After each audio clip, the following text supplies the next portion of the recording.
You don't belong on that bench, you Constitution-loving bitch! Detective Keith Harrison's roar was a sonic boom of pure hatred, a shockwave of venom that ripped through the sanctified air of the federal courtroom. In the same breath, he hurled the judge's heavy wooden gavel, the very symbol of the law he was sworn to uphold, directly at Judge Iris Beaumont's face. But that single violent act of desecration instantly became the beginning of the end, the final fatal miscalculation in a career built on a bedrock of lies, corruption, and cold-blooded murder. This wasn't just a physical assault on a black judge. This was the precise moment a bully, accustomed to absolute power and shielded by a corrupt system, finally pushed too far in front of the one goddamn person he never should have crossed. Harrison, in his white-hot racist fury, had no idea that the woman he'd just tried to silence had been spending her nights quietly and meticulously reviewing habeas corpus evidence that certain powerful people desperately wanted to stay buried forever. This evidence included video footage from a case that had destroyed an innocent family and meticulously covered up the state-sanctioned execution of a black teenager. What had started as a routine constitutional hearing became the spark that would ignite a firestorm. A sprawling federal investigation that would expose a festering cancer of corruption at the highest echelon of American law enforcement. Watch this until the very end, because this time, when the system tried to protect its own killer cops, the whole goddamn foundation cracked. And what came next changed everything for those who thought murdering black children was just another acceptable part of the job. The Wednesday morning sun cast long, accusatory shadows through the towering arched windows of Courtroom 5B in the Denver Federal District Court. For decades, the polished mahogany benches in this room had witnessed monumental constitutional battles, legal skirmishes that had shaped the very foundations of civil rights in America. But this morning would be different.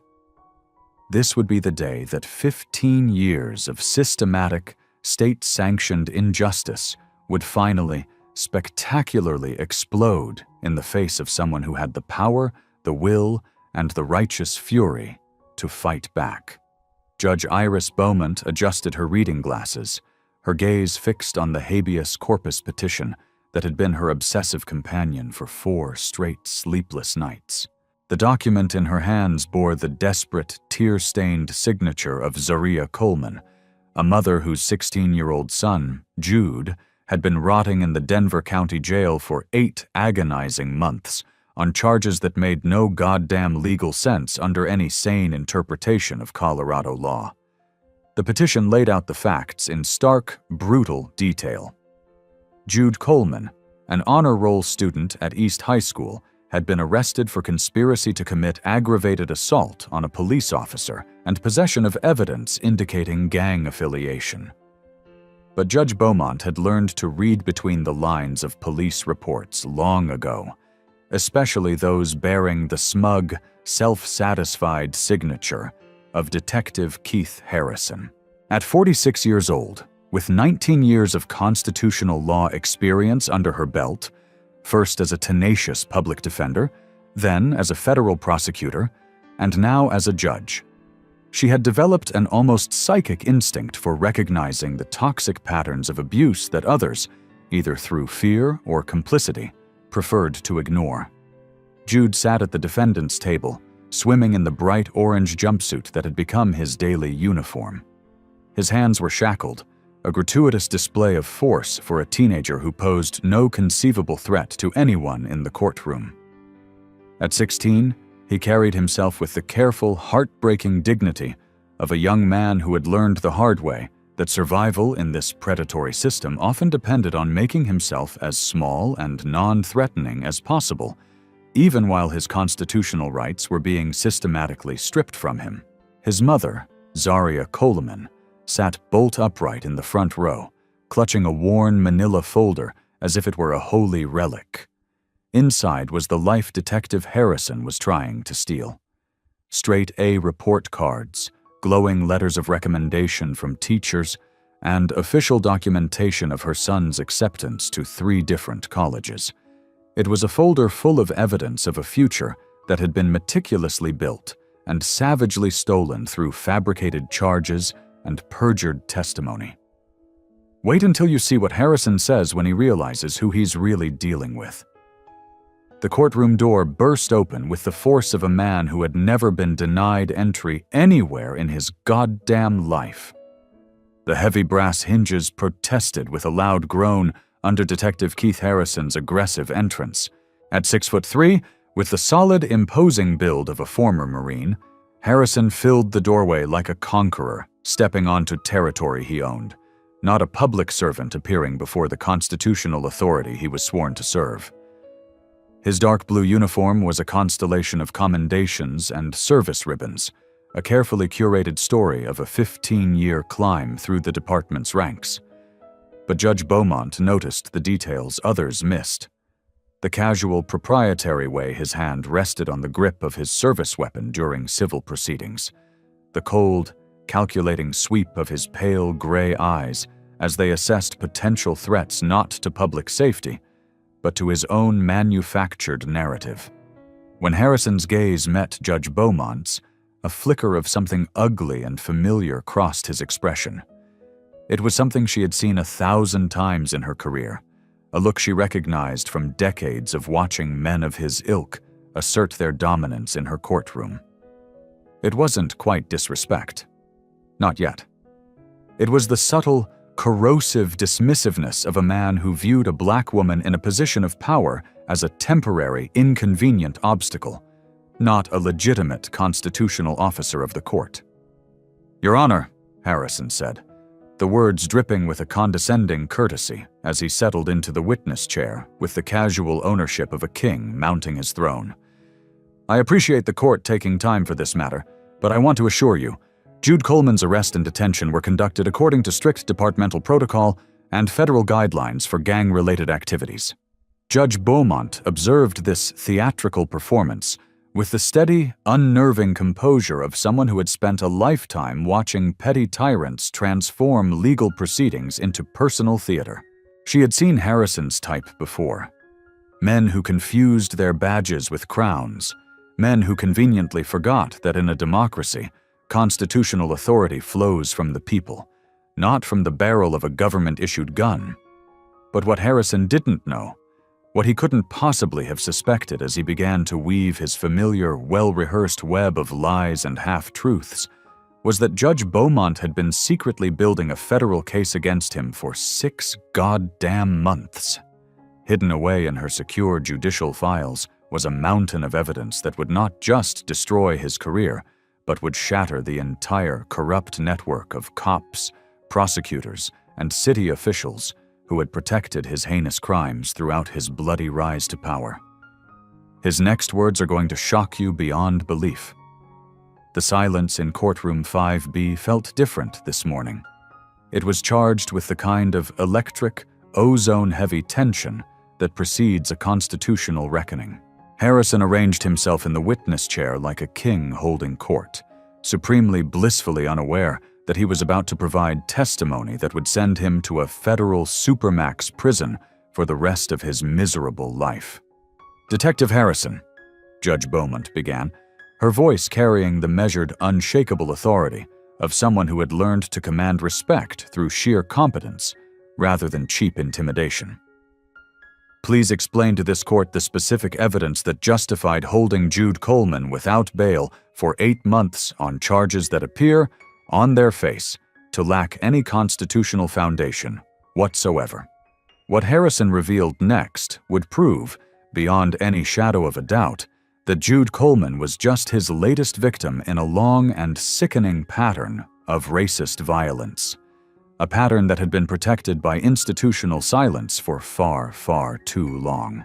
Harrison leaned back slightly in the witness chair, a subtle gesture of disrespect that, in the rigid formality of a federal courtroom, was as loud as a scream.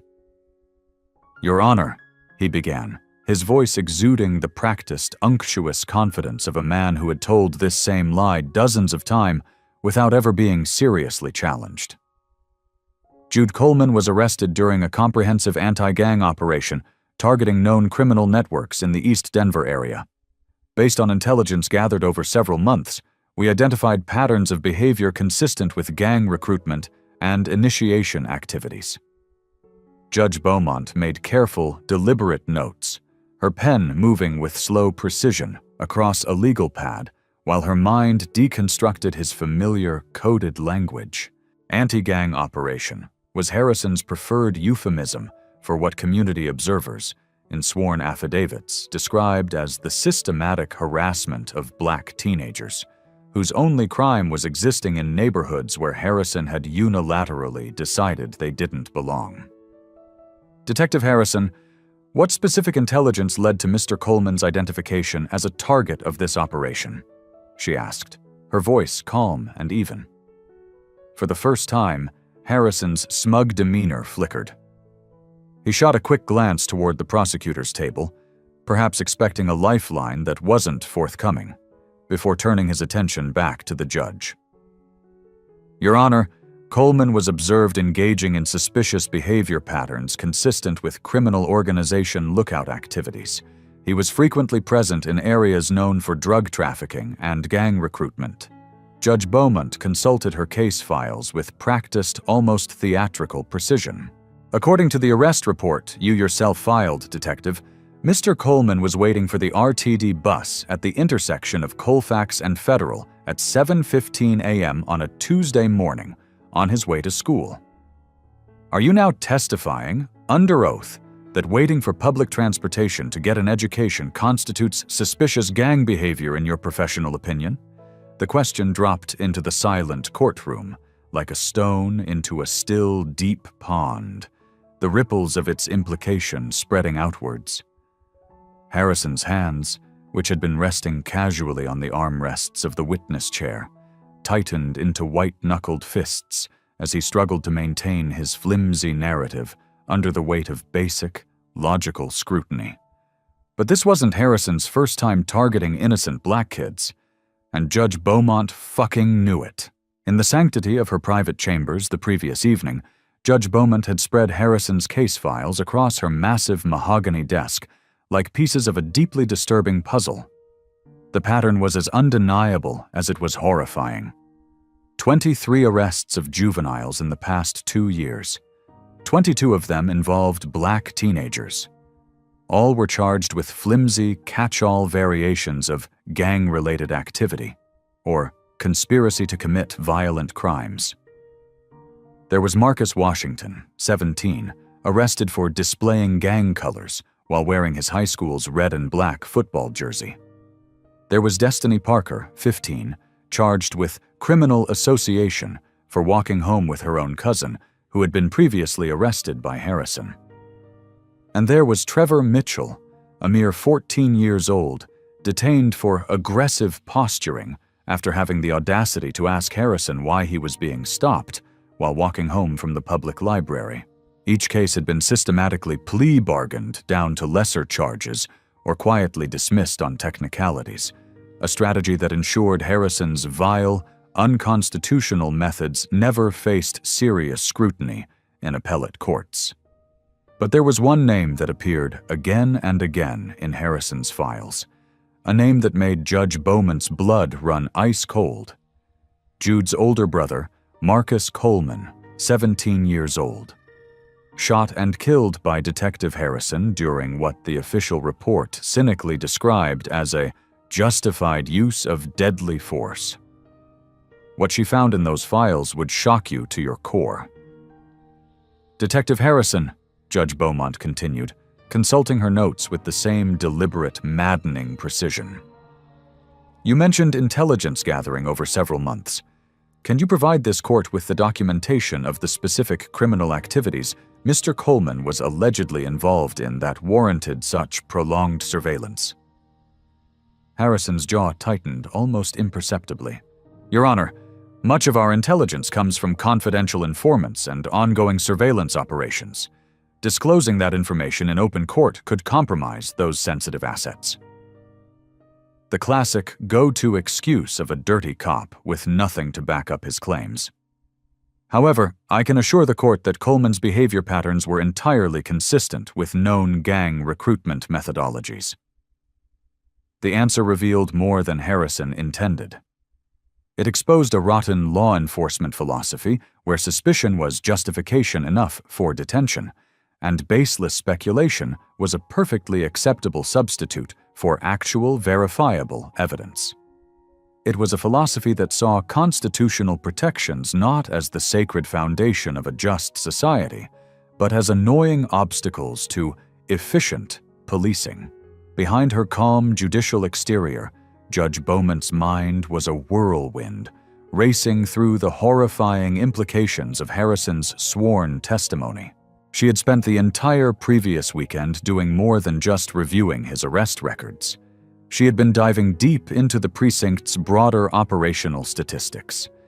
The numbers painted a picture so stark and disturbing, it was impossible to ignore. In Harrison's patrol area, Black teenagers were arrested at a rate 11 times higher than their white counterparts, despite demographic data showing no corresponding difference in actual crime rates. What she found in those files would shock you.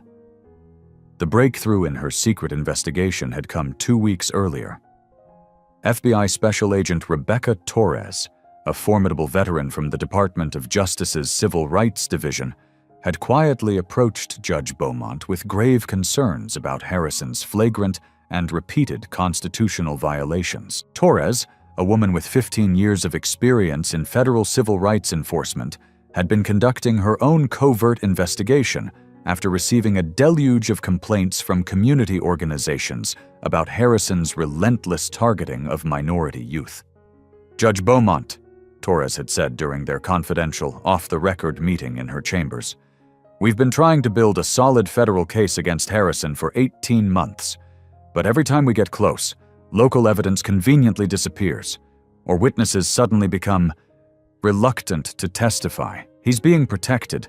There's something you need to see." The manila envelope Torres had given her that day contained photocopied documents that should never have left a secure federal evidence locker. They were copies of Harrison's original handwritten incident report from the shooting of Marcus Coleman, notes that had been conspicuously and illegally omitted from the final sanitized version submitted to Internal Affairs and the District Attorney's Office. The discrepancies were staggering, undeniable, and proof of a criminal conspiracy.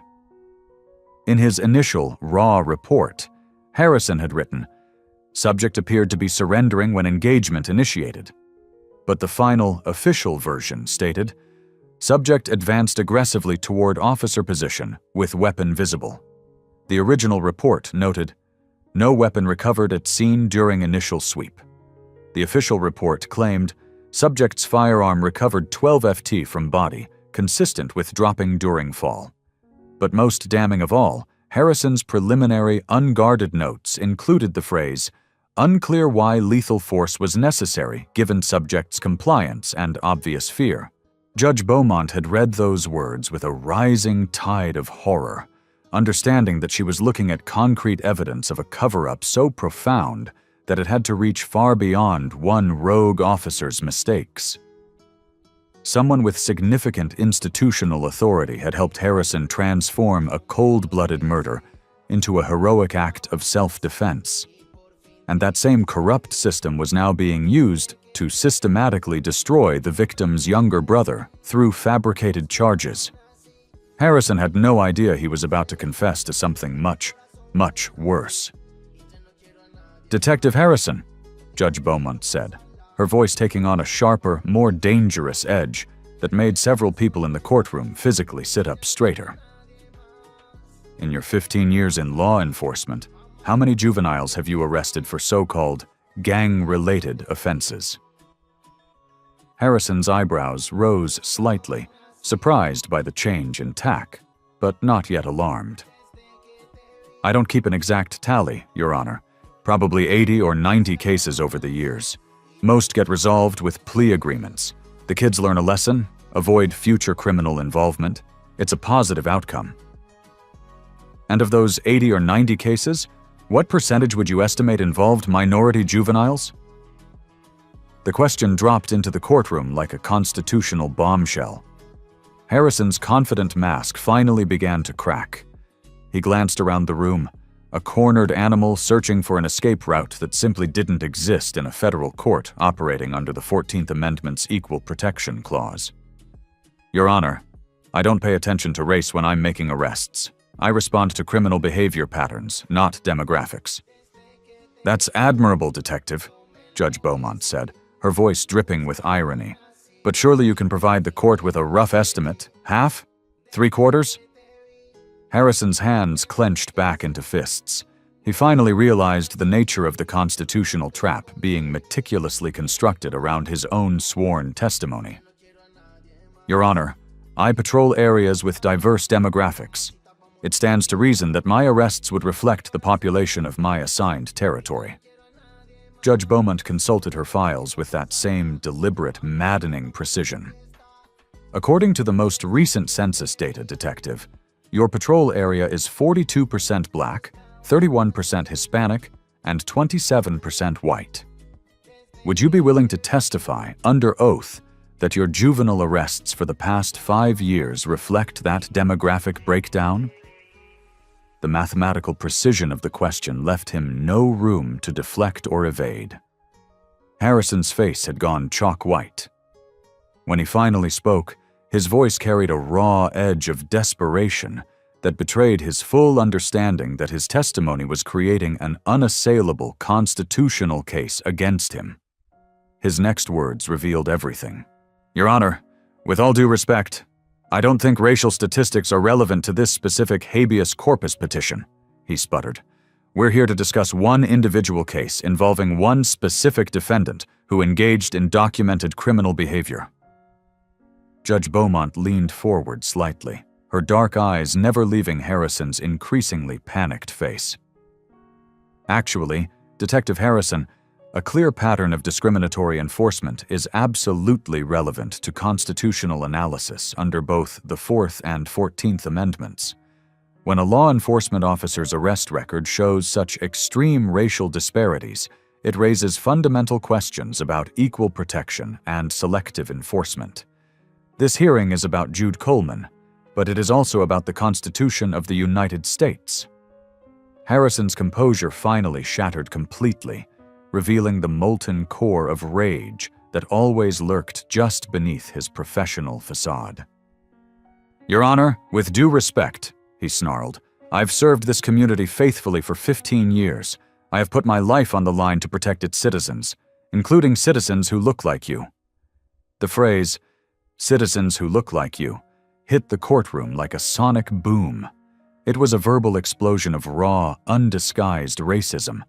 Judge Beaumont felt the collective, sharp intake of breath from the gallery, the palpable shock of witnessing someone brazenly cross a line of decency and constitutional propriety that should have been inviolate. But she also felt something else rising inside her. Not anger. It was something colder, purer. It was the crystalline clarity that comes when an adversary reveals their true, monstrous nature so completely that all pretense becomes impossible. Detective Harrison, Judge Beaumont said, rising slowly, deliberately from her chair, her voice a low and dangerous counterpoint to his outburst. Your service record is not being questioned at this moment. Your methods, your judgment, and your apparent belief that a citizen's race determines their constitutional rights. Those are being questioned, and rightfully so, under federal civil rights law. Harrison stood as well, a threatening volcanic eruption of a man. His sheer height and bulk made him tower over the judicial bench in a way that felt calculated and intimidating. But everyone in that courtroom understood that true authority in this sacred space came not from brute physical presence, but from constitutional legitimacy. And Harrison had just forfeited his. He had no idea that Judge Beaumont possessed audio recordings that would not only expose his virulent racism, but would also capture his own voice confessing to the murder of Jude's brother and his diabolical plans to eliminate any potential witnesses. Judge Beaumont had spent 3 long, sleepless nights listening to the damning audio recordings Agent Torres had provided. Each whispered conversation, each casual boast, revealed another sickening layer of institutional corruption that made Harrison's individual crimes, as heinous as they were, seem almost insignificant compared to the monstrous system that had protected and enabled him for so long. The first recording had captured Harrison discussing the shooting of Marcus Coleman with his immediate supervisor, Lieutenant David Cross. The audio quality suggested they were in a noisy bar, the background filled with the clinking of glasses and the low murmur of other conversations. Harrison's voice was slightly slurred with alcohol, but his words were chillingly, unmistakably clear as he discussed the deliberate execution of a 17-year-old boy. "The problem with these little shits, Dave," Harrison's recorded voice had said with a terrifying casualness, "is they actually think the Constitution applies to them the same way it applies to real Americans. That Coleman boy, he just kept talking about his rights, about wanting to call his mother, about being innocent. It made me fucking sick." Lieutenant Cross's response was, if possible, even more damning. "Sometimes, Keith, you have to teach lessons that stick. One dead gangbanger prevents 10 future victims. The community should be pinning a fucking medal on you, not filing complaints." Harrison's raw, cruel laughter echoed through Judge Beaumont's chambers from the recording, a sound of bone-chilling depravity. "Oh, they'll learn. I've already started working on his little brother. The kid thinks he's going to college, thinks his straight A's and his clean record actually matter. I'm going to teach him and his whole goddamn family what happens when you don't show the proper respect." His reaction in the courtroom, when he heard his own voice, was priceless. "Detective Harrison," Judge Beaumont said, calmly consulting another section of her evidence folder, "I'd like to turn our attention to your encounter with Marcus Coleman on September 12th of last year. Do you recall that incident?" Harrison's face went from pale to ghostly white at the mere mention of Marcus Coleman's name. He understood for the first time that the secrets he had so carefully buried were about to be exhumed and dragged into the harsh, unforgiving light of constitutional daylight. "Your Honor," he stammered, "that case was thoroughly investigated by Internal Affairs, the DA's office, and an independent civilian review board. I was cleared of any and all wrongdoing. In fact, I received a commendation for heroism in the line of duty." "Yes," Judge Beaumont agreed, her voice dangerously smooth as she pulled a document from her folder and held it up for the entire courtroom to see. "The official reports do paint you as quite the hero. According to this final incident report, Marcus Coleman was an armed and dangerous gang member who threatened your life, forcing you to use deadly force in self-defense. Is that an accurate summary?" Harrison nodded eagerly, a drowning man mistaking a shark's fin for a lifeline. "That's absolutely correct, Your Honor. The subject was reaching for a weapon when I discharged my firearm. It was a textbook defensive shooting, completely in line with department policy." Judge Beaumont set the official fraudulent report aside and picked up another document. This one bore Harrison's own spidery handwriting and original electronic timestamps that proved its authenticity beyond any reasonable doubt. "That's interesting, Detective, because your initial incident report, the one you filed just hours after the shooting, tells a very, very different story. A story filled with blatant constitutional violations. The audio they tried so hard to destroy was about to surface." "Your Honor, I don't know what document you're holding," Harrison faltered, "but if it contradicts the official findings—" "This is your original incident report, Detective Harrison, filed electronically at 10:23 p.m. on September 12th, exactly 3 hours and 47 minutes after you shot and killed Marcus Coleman." Judge Beaumont's voice was as precise and unforgiving as a surgeon's scalpel. "Would you like me to read your own initial observations back to the court?" Harrison's hands were trembling violently now, his earlier swagger a distant, pathetic memory. He knew, with sickening certainty, that whatever was in that document would annihilate the carefully constructed fortress of lies that had protected him for over a year. Subject was running away with hands visible when engagement began, Judge Beaumont read aloud, her voice carrying to every corner of the stunned, silent courtroom. No weapon observed at time of first shot. Subject fell immediately and did not move after impact. Unclear why lethal force was initiated. The words landed like constitutional thunderclaps. In the gallery, several people gasped audibly, the full, horrific implication of Harrison's own documentation crashing down upon them. Marcus Coleman hadn't been a threat. He had been running for his life when Harrison shot him in the back, a flagrant and murderous violation of the Fourth Amendment's prohibition against unreasonable seizure. Judge Beaumont continued reading from Harrison's own report. Subject was approximately 20 feet away and moving. Harrison lunged forward in his seat, his voice cracking with desperation. Those were preliminary observations. Made under extreme stress, the official investigation determined— The official investigation, Judge Beaumont said, her voice dropping to a quiet, devastating finality, was a criminal cover-up, and you are about to discover exactly how deep and extensive that conspiracy was. She gestured to her court administrator, who, with practiced and quiet efficiency, had been setting up audiovisual equipment. What the court is about to hear, Judge Beaumont announced to the breathless room, is a recording of Detective Harrison discussing his deliberate murder of Marcus Coleman and his subsequent plans to frame Marcus's younger brother as a sick act of revenge against a family for having the audacity to seek justice.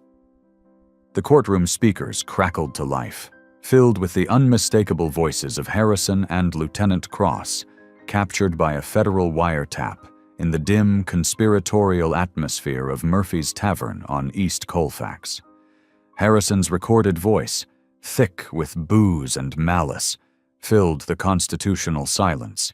You should have seen the look on that little fucker's face, that Coleman kid, when he finally realized I wasn't going to let him just run home to mommy. 17 years old and still believed the fucking Constitution was going to protect him from reality. Lieutenant Cross's harsh, gravelly laugh provided a sickening counterpoint. These families need to understand that filing complaints has consequences. You can't have the relatives of gangbangers thinking they can challenge police authority without paying a steep price. Harrison's voice swelled with a chilling, sociopathic pride. That's exactly why I'm working on the little brother now, Jude. He thinks he's going to college, thinks his good grades and his clean record matter. Bullshit. I'm teaching him and his whole disrespectful family what happens when you don't show proper respect for the law. The present-day Harrison, sitting in the witness chair, had gone completely ashen, beads of sweat popping out on his forehead and tracing paths down his temples, despite the courtroom's cool, controlled temperature. His mouth moved soundlessly, a fish gasping for air as he listened to his own voice confessing to constitutional crimes that carried federal penalties up to and including life without the possibility of parole. But wait, there's more evidence you haven't seen yet. The recording continued, with Lieutenant Cross providing specific, detailed instructions on evidence manipulation and orchestrating a cover-up. The key, Keith, is making sure the paperwork tells the right story right from the fucking beginning. As long as all the reports show imminent threat and justified response, Internal Affairs will back our play every single time. They have to. Harrison's recorded response laid bare the systematic, premeditated nature of their constitutional violations. I've been using that exact playbook for 5 years now. The beauty of it is, once a kid has Judge Beaumont watched Harrison's face cycle through a kaleidoscope of panic, desperation, and finally, a cold, reptilian calculation as he realized that his most private criminal confessions had been preserved for federal prosecution. The confident, swaggering officer who had stormed into her courtroom just an hour ago was being methodically dissected and replaced by a desperate, cornered criminal, watching his entire world of lies and impunity collapse in real time. Where "Where did you get that recording?" Harrison whispered, his voice barely audible above the courtroom's low ventilation hum. "From someone who couldn't live with the conspiracy of silence anymore," Judge Beaumont replied, with cold, constitutional precision. "Someone who understood that protecting murderers makes you an accessory to a federal crime." But the recording wasn't finished. Cross's voice droned on, outlining the administrative details of destroying evidence. "Make sure the body camera footage gets corrupted during processing. Say it was a technical difficulty. Happens all the time, especially with the older equipment. No one can prove otherwise." Harrison's laugh, when it came, echoed through the speakers with a stomach-turning casual cruelty. "Already handled it. The footage shows exactly what we needed it to show. Subject reaching toward his waistband, aggressive posturing, failure to comply with lawful commands. It's the same fucking template that's worked for us dozens of times before." His reaction when he realized the true scope was priceless. Harrison finally grasped that his secret thoughts, his ugliest beliefs, his most criminal actions had been meticulously documented and preserved. His swagger had evaporated, replaced by the hollow, vacant look of a man watching his entire career, a career built on the systematic violation of human rights, implode before his very eyes. "Your Honor," Harrison said desperately, trying to grasp at straws. "Those conversations were taken out of context. Cops sometimes use dark humor to cope with the immense stress of the job." "Detective Harrison," Judge Beaumont interrupted, her voice cutting through his pathetic lies. "We just heard you and your direct supervisor celebrating the cold-blooded murder of a 17-year-old boy and meticulously planning to frame his younger brother as retaliation against a family seeking constitutional justice. There is no goddamn context in the universe that makes these federal civil rights violations acceptable." The suffocating weight of Harrison's exposed crimes hung over the courtroom like toxic smoke. But Judge Beaumont wasn't finished with him. Not yet. She had one more devastating piece of documentation that would prove Harrison's crimes extended far beyond individual acts of racist violence to include racketeering, widespread conspiracy, and the systematic deprivation of civil rights under color of law, an institutional cancer that had been allowed to metastasize for years. But the judge wasn't done with him yet. As Harrison slumped in the witness chair, a broken and defeated man, Judge Beaumont prepared to reveal evidence that would demonstrate his individual crimes were merely the tip of a monstrous iceberg. They were part of a larger, more organized criminal enterprise that had been systematically violating the constitutional rights of minority youth for over a decade, all with official protection and unwavering institutional support. What Harrison was about to discover, to his absolute horror, was that Judge Beaumont had been secretly collaborating with federal investigators for months, and everything he had just said under oath, every lie, every denial, every pathetic excuse, was being transmitted in real time to a team of FBI agents who were, at that very moment, executing arrest warrants for his entire corrupt network of co-conspirators. Judge Beaumont opened another, thicker section of her evidence folder, revealing documents that bore official FBI letterhead and sealed federal grand jury indictments. Harrison's eyes widened in dawning terror as he recognized the federal law enforcement insignia, understanding for the first time that his sordid local crimes had attracted the lethal attention of powers far beyond the Denver courthouse. "Detective Harrison?" Judge Beaumont said, her voice now resonating with the full weight of federal authority. "What you don't seem to understand is that this habeas corpus hearing stopped being about Jude Coleman the moment you confessed to the premeditated murder of Marcus Coleman under color of law. Federal authorities have been monitoring this entire proceeding based on evidence that was brought to their attention months ago." As if summoned by her words, the courtroom's large rear doors swung open to admit 4 grim-faced individuals in dark, severe suits. Their movements were precise, purposeful, and utterly menacing. The lead figure, a stern-faced woman with graying hair and eyes like chips of granite, approached the bench, her federal credentials already in hand. "Your Honor, I'm Special Agent Rebecca Torres with the Federal Bureau of Investigation's Civil Rights Division. We have federal warrants for Detective Keith Harrison's arrest on charges of deprivation of rights under color of law, conspiracy to commit murder, and a pattern of systematic violation of civil rights." Harrison whipped his head around, his eyes wild and panicked, as he finally understood that his constitutional violations had been witnessed not just by local court personnel, but by federal law enforcement officials who had been meticulously building a massive RICO case against him for months. "This is impossible," he croaked, his voice barely a whisper. "Internal Affairs cleared me. The DA's office reviewed every case. I followed department protocol to the fucking letter." Agent Torres approached Harrison, dangling a pair of handcuffs, her expression a mask of professional neutrality, but her intent unmistakable. "Detective Keith Harrison, you are under federal arrest for violations of Title 18, Section 242 of the United States Code. You have the right to remain silent under the Fifth Amendment of the Constitution you so clearly despise." You won't believe what they captured on tape.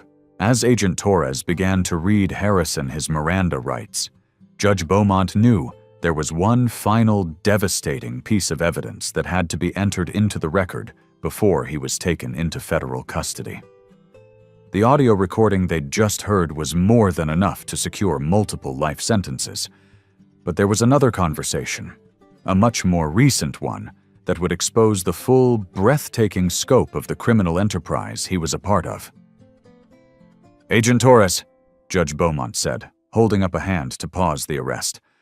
"Before you process Detective Harrison, there's additional evidence your RICO investigation needs to hear. Evidence that reveals this conspiracy extends to the absolute highest levels of Colorado law enforcement." Harrison's face, already pale, turned a sickly, greenish gray as Judge Beaumont gestured for her court administrator to load another audio file. "What the court is about to hear," she announced, her voice echoing with righteous power, "is a recording of Detective Harrison discussing his methods with none other than Police Chief William Patterson, the commanding officer of the entire Denver Police Department. This conversation took place 4 months ago at the annual Police Benevolent Association conference.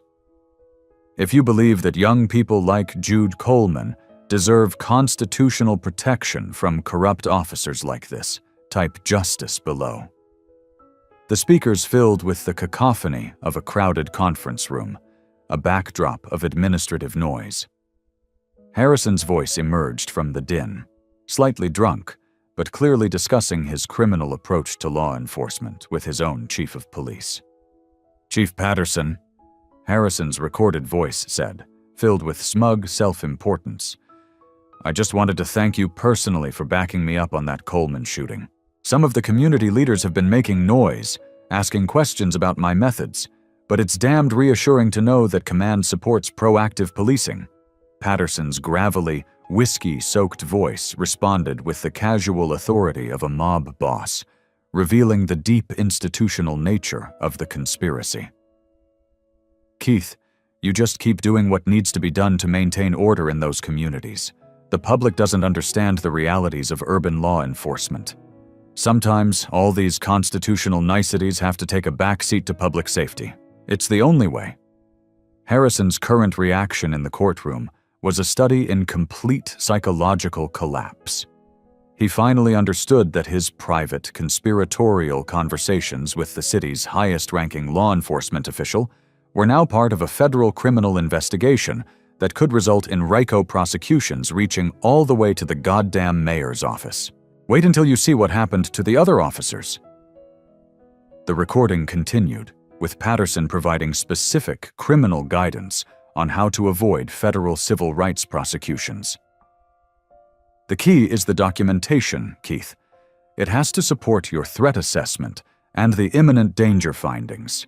As long as your reports use the right constitutional buzzwords, federal prosecutors will have a bitch of a time proving discriminatory intent. Harrison's recorded voice was thick with gratitude for the criminal tutelage. That's exactly what Lieutenant Cross taught me. We've actually developed standardized language that works for almost any situation.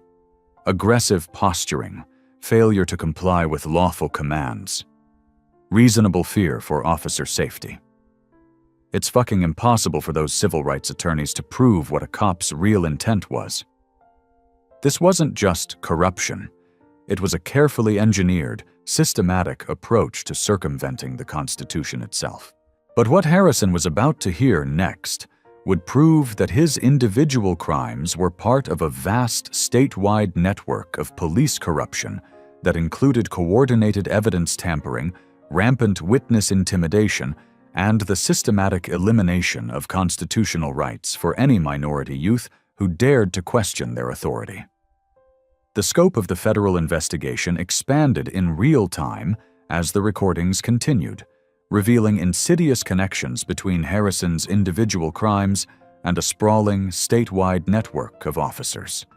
They shared intelligence on problem families, coordinated their responses to civil rights complaints, and provided mutual, ironclad protection from any form of constitutional accountability. Agent Torres had stopped reading Harrison his rights, understanding that the evidence being revealed was fundamentally changing the scope of her investigation from a few bad apples to a rotten fucking orchard. A massive RICO conspiracy involving dozens of law enforcement officials across multiple jurisdictions. The recording played on, with Chief Patterson revealing the structure of their institutional support system. We've been working with the chiefs in Boulder, Colorado Springs, and Grand Junction. We share information on problem families and those pain-in-the-ass activist attorneys. When someone files a federal civil rights complaint against one of our guys, we make sure their name gets circulated to every department statewide. A little extra scrutiny usually cools their jets. Harrison's recorded response exposed the sickening, systematic nature of their retaliation. That's brilliant, Chief. We've been using that exact network to track the Coleman family's movements since they hired that fucking civil rights lawyer. Every traffic stop, every minor interaction with any family member gets documented, shared, and added to the file.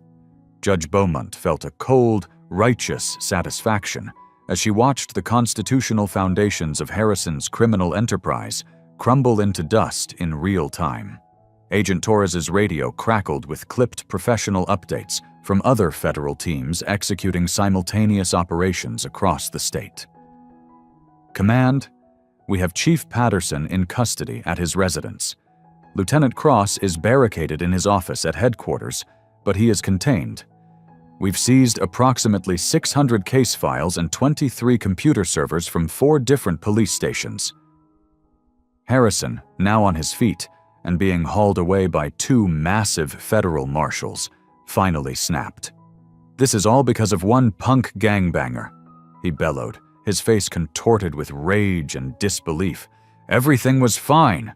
Everything was constitutional until you people started stirring up all this civil rights trouble. But the recording wasn't finished. There was one last piece that would expose the full depth of their depravity. It was Patterson, discussing what they'd do after the current period of federal oversight ended. The feds pull out in 18 months. After that, we'll have even more flexibility to handle these problem families and activist communities without Washington breathing down our necks. And Harrison's reply sealed the fate of everyone involved. I've already started working on a list, Chief. A list of families and individuals who are going to need a serious attitude adjustment once the federal heat is off. The Coleman family is at the top of that list. The court was listening to evidence of a criminal conspiracy so vast it was almost unbelievable. It included planned intimidation, systematic evidence destruction, and a long-term strategy for retaliation against any citizen who sought constitutional protection from police misconduct.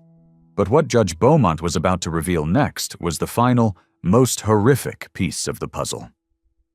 It would prove that Harrison's network hadn't just been violating rights. They had been systematically murdering black teenagers across 3 states, with each killing meticulously covered up by the same evidence-tampering protocols they had just heard described in cold, brutal detail. The moment that would be studied in constitutional law classes for generations was now building with the terrible, inexorable momentum of historical inevitability. Harrison's hand moved toward the judicial gavel with the calculated precision of a man who had committed acts of violence so often that it had become his instinctive response to any challenge to his authority.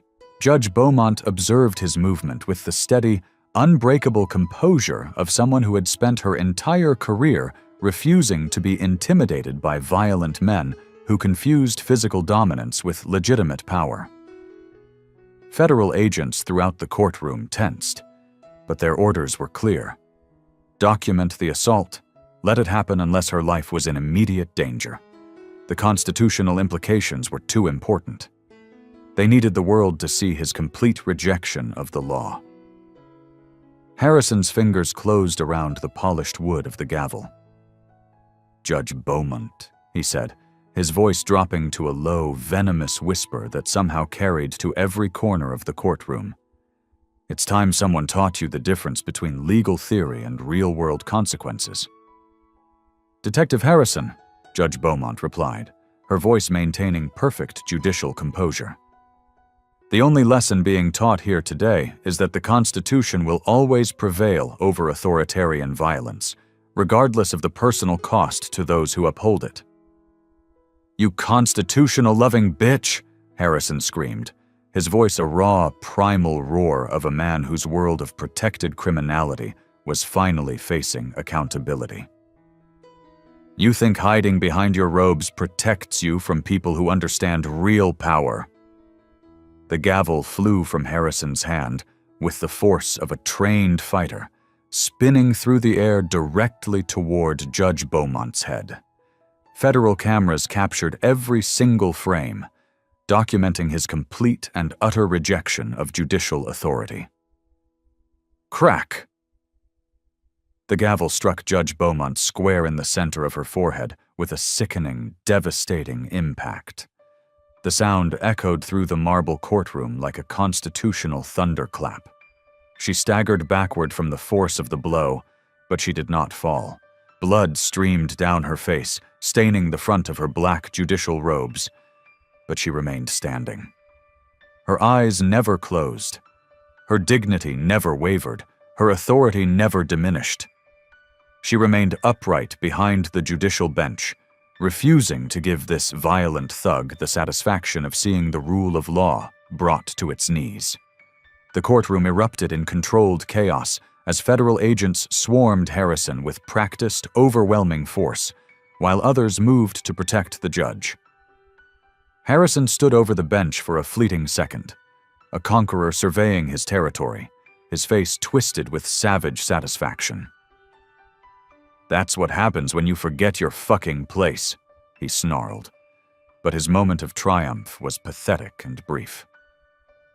Agent Torres's voice cut through the noise with the sharp crack of federal authority. "Keith Harrison, you are under arrest for assault on a federal judicial officer, a felony punishable by up to 30 years in federal prison. So, moi."